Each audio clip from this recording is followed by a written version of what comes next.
Hi, I'm Morgan, And I'm Nathan. and today we're here to teach you how to play Little Circuses. Little Circuses is a tile placing game in which you are trying to create the most famous circus.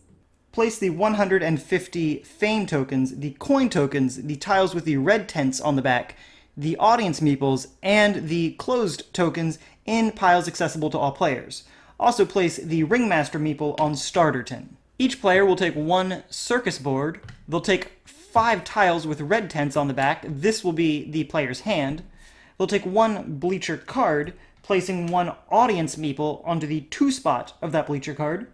Each player will also get one spotlight token.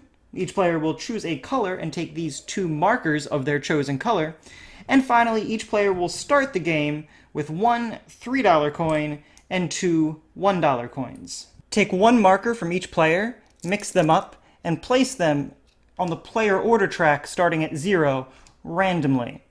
Once you've done that, you're going to place them in the same order on the fame track. To start the game, all players place their spotlight token on the circus board on one of the 4 spaces. After they place, they resolve the action icons on that place. If I were to place the spotlight here, these icons mean I get 2 coins. We'll get to the other icons a little later. There are a few types of turns depending on where the ringmaster is on the board. After you've set up, the ringmaster will move from starter tin to the first spot. Any spot with this wagon symbol is a full day. On full days, players will all build and then perform. These actions are taken simultaneously, but they must do them in that order: build and then perform.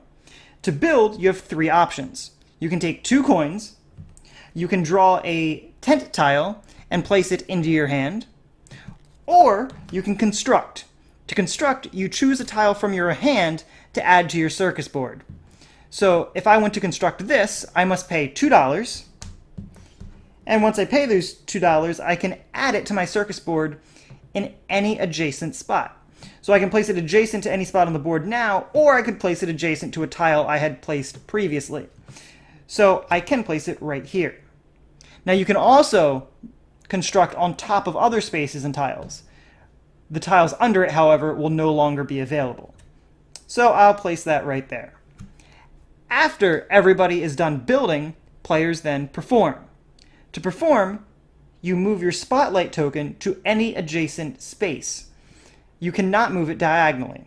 So let's say I wanted to move this to here. After you move your spotlight token, you put a closed token on the spot the spotlight was moved away from. Then you resolve your actions using the icons on the bottom of the card in order from left to right.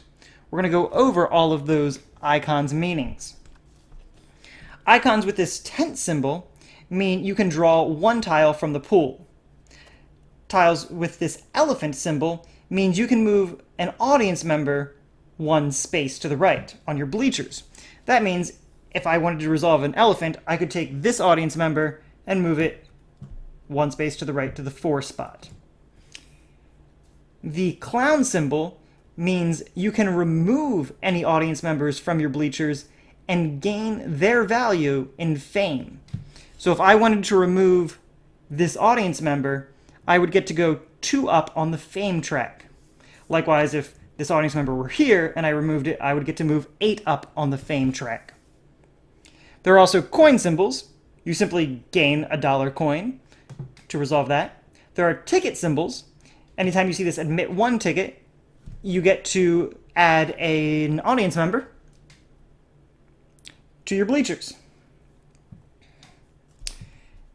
The cash symbol allows you to remove audience members and gain that much cash according to their value.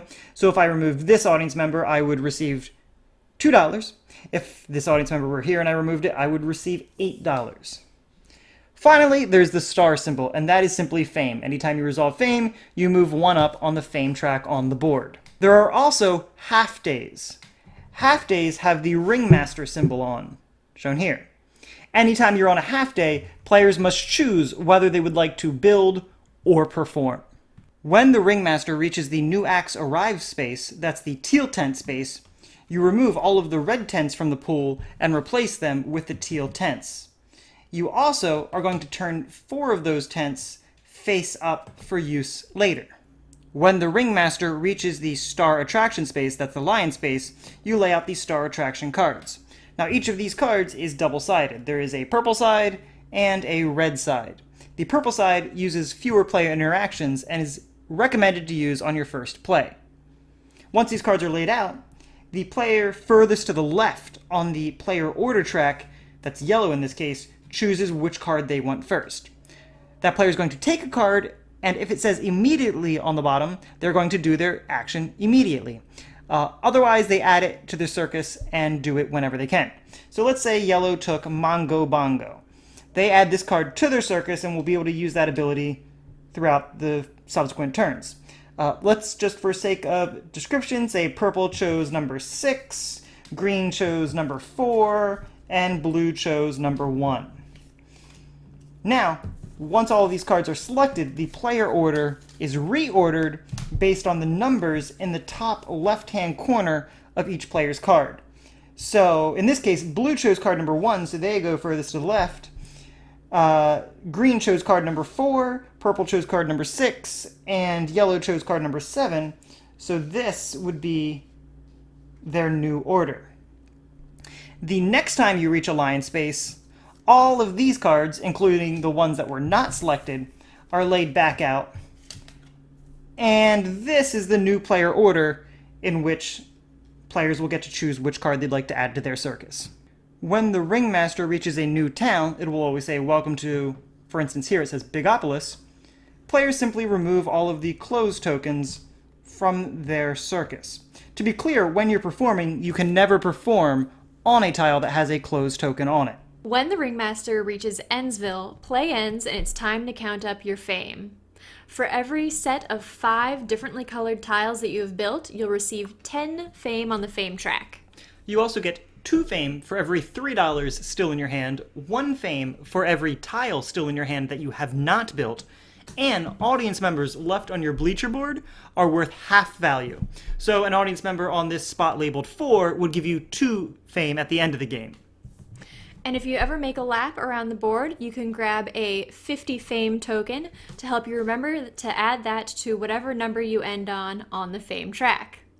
Once you have all that done, the player with the most fame wins. And that's how you play Little Circuses. We hope you enjoy it. Thanks for watching.